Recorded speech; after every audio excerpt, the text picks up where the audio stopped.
السلام علیکم. ANC digital کے ساتھ میں ہوں ارحمہ فہیم اور ٹاپ 10 میں ہمارے ساتھ موجود ہیں خالد منہاج صاحب. سر میرا سوال یہ ہے کہ امریکی صدر نے پہلے سعودی عرب کو دھمکی دی اور اب انہوں نے پاکستان کو بھی خطرناک ملک قرار دیا ہے. حکومت تو وزیر اعظم کی جو بائیڈن کے ساتھ ملاقات کی سیلیبریشن کر رہا تھا, تو اب یہ کیا ہوا ہے؟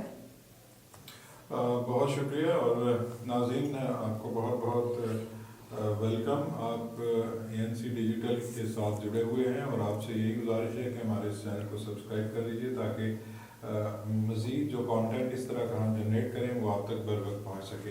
تو ہم بات کر رہے تھے آج کا جو ٹاپ ٹرینڈ ہے وہ جو بائیڈن کے حوالے سے ہے. پورے پاکستان میں اس طرح لگ رہا ہے کہ اس سے بڑا کوئی مسئلہ نہیں ہے, لیکن بہت سی چیزیں ہیں جو ہمیں سمجھنے کی ضرورت ہے. جو بائیڈن نے یہ ایک تقریر کی ہے فنڈ ریزنگ میں, انہوں نے کوئی خطاب نہیں کیا, کوئی قوم سے خطاب نہیں ہے, کوئی پارلیمنٹ میں خطاب نہیں ہے, لیکن انہوں نے ایک تقریب سے خطاب کرتے ہوئے جہاں بہت سے ممالک کا ذکر کیا وہاں پہ پاکستان کا بھی ذکر کیا. میں نے وہ تقریب پوری جو ہے وہ میں نے اس کا ٹرانسکرپٹ پڑھا ہے. 2 جگہ پہ پاکستان کا نام لیا گیا ہے. ایک جگہ جہاں پہ روس اور چین کی بات کی گئی ہے وہاں پہ پاکستان کو بریکٹ کیا گیا ہے کہ اب ہمیں اپنی حکمت عملی یہ بنانی ہے کہ یہ لوگ کس طرف جا رہے ہیں اور جو نئے اتحاد بن رہے ہیں ان میں ان لوگوں کی کیا حیثیت ہوگی. پاکستان کے حوالے سے بھی بات کی گئی اور بھارت کے حوالے سے بھی بات کی گئی.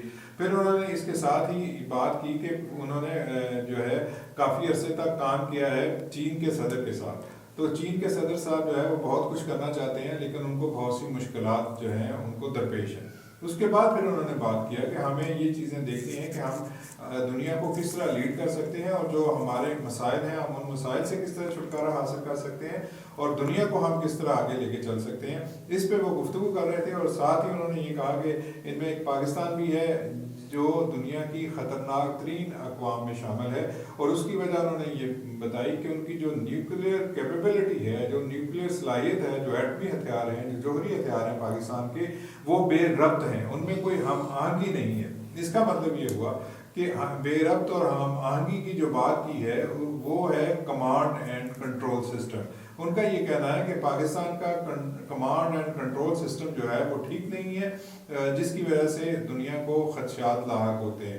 تو لیکن حیرت اس بات پہ ہے کہ پاکستان کو تو ایک ایسا ملک قرار دیا گیا ہے جس کا کمانڈ اینڈ کنٹرول سسٹم موجود نہیں ہے, لیکن بھارت جو ہے کچھ مہینے پہلے ہی ان کا ایک ایٹمی ہتھیار لے کے جانے والا میزائل وہ آج خود چل گیا تھا اور وہ آ کے لینڈ کیا تھا میاں چنو میں. کیا پاکستان کا کمانڈ اینڈ کنٹرول سسٹم بہتر ہے یا انڈیا کا کمانڈ اینڈ کنٹرول سسٹم بہتر ہے؟ پاکستان کی جانب سے تو کوئی اس طرح کی کارروائی نہیں کی گئی جس سے یہ ثابت ہو کہ پاکستان کے کمانڈ اینڈ کنٹرول میں کوئی جو صلاحیت ہے اس میں کوئی کمی ہے, بلکہ ہمیشہ ہی دنیا نے اس بات کو تسلیم کیا ہے کہ پاکستان کا کمانڈ اینڈ کنٹرول سسٹم بہت محفوظ ہے اور پاکستان کے جوہری اثاثے بہت محفوظ ہیں. تو میں نے آپ کو مثال دی بھارت کی, وہاں پہ کوئی بات نہیں ہوئی. اس کے علاوہ ہم کتنی ذمہ دار قوم ہیں, ہم نے ہمیشہ ذمہ داری کا مظاہرہ کیا ہے. بھارت کی جانب سے میزائل داغے جانے کے باوجود اس پاکستان نے کوئی ریئیکٹ نہیں کیا. وہ پاکستان نے اس بات کو تسلیم کیا کہ یہ ایک غلطی سے چیز ہو گئی ہے اور پاکستان نے ایک بڑی جنگ چھیڑنے سے اپنے آپ کو پیچھے رکھا ہے. لیکن دوسری طرف آپ یہ دیکھیں کہ اس دنیا میں اگر کسی قوم نے میزائل کسی قوم پہ گرایا ہے تو وہ امریکہ ہے. تو امریکہ سے غیر ذمہ دار قوم کون ہو سکتی ہے جس نے ہزاروں لاکھوں افراد جو ہیں وہ ان بم دھماکوں میں ایٹمی جو دھماکے کیے تھے ان میں ان کو زندہ جلا دیا. بہت سے جو لوگ ہیں وہ زندگی بھر کے لیے اپاہج ہو گئے اور کئی برس تک وہ جو زمینیں ہیں وہ زرخیز نہیں رہی. تو جو آبی حیات ہے وہ خطرناک حد تک جو ہے ختم ہو گئی. تو یہ وہ چیزیں ہیں جس پہ تاریخ جو ہے وہ خاموش نہیں ہے. تاریخ جو ہے وہ ان تمام چیزوں کو جانتی ہے. باقی پاکستان کو جس طرح قرار دیا گیا کہ ہم خطرناک ترین قوم ہیں, تو ہم تو شاید مان لیں امریکہ اگر کہہ رہے ہیں تو ہم خطرناک ترین قوم ہیں, لیکن ہمارا جو ڈنگ ہے وہ نکال دیا گیا ہے. ہم بے فکر رہیں, ہم خطرناک ترین قوم نہیں ہیں, ہم ایک ذمہ دار قوم ہیں. اور اس کا اظہار آج پاکستان کے وزیر خارجہ نے بھی کیا ہے اور ہم نے اپنے 75 سال کے عرصے میں بھی اپنے آپ کو ظاہر کیا کہ ہم ایک ذمہ دار قوم ہیں. ہاں ہم ان کے لیے خطرناک ہیں جو پاکستان کی طرف